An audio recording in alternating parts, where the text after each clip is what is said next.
막 아래로 막 피가. We were all virgins and we bled severely. We kept yelling, "You can't do this." 병원으로 가고 그랬어요. Kim Sun-duk was 17 years old in 1937 when Japan allied itself with Nazi Germany in World War II.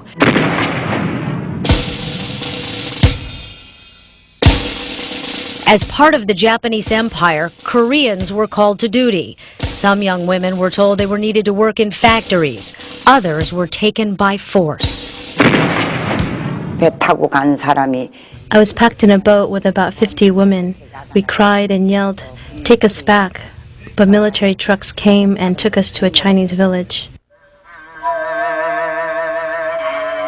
They were forced to work in comfort stations, places where Japanese soldiers went by the thousands to have sex.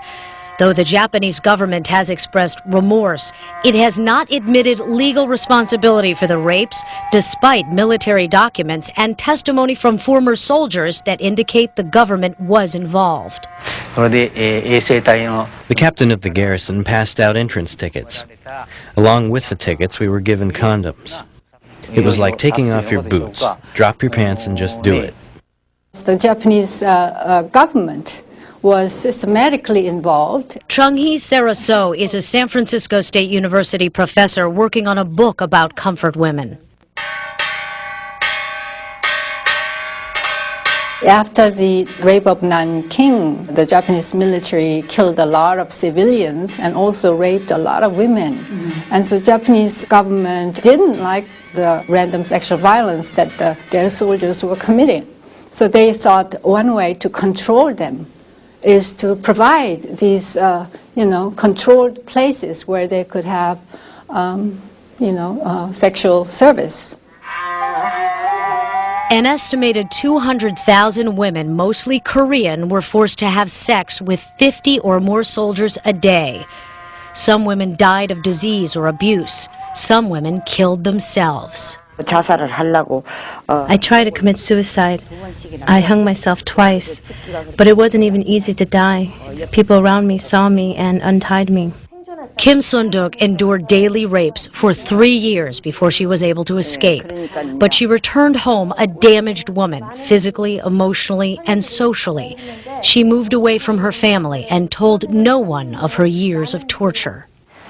Kim Sun-duk kept her secret for more than 50 years, until 1992, when a movement started to try to force Japan to make a formal apology and to pay restitution to former comfort women and their families. Kim Sun-duk attends rallies and speaks to the media, but to this day she is still too ashamed to talk to her own family about her past. Unable to read or write, her most personal outlet is her art. Kim Sun-duk's paintings chronicle her painful journey into military sexual slavery, a story untold in many textbooks in Asia, but one that she believes should not be ignored. 없어야 되고 Just the grandmothers alone cannot achieve justice. We need everybody's help to prevent another war like this from ever happening again. 그게 성리를 하는 거지. A war that former comfort women are still fighting. Daria Folsom, News Center 4.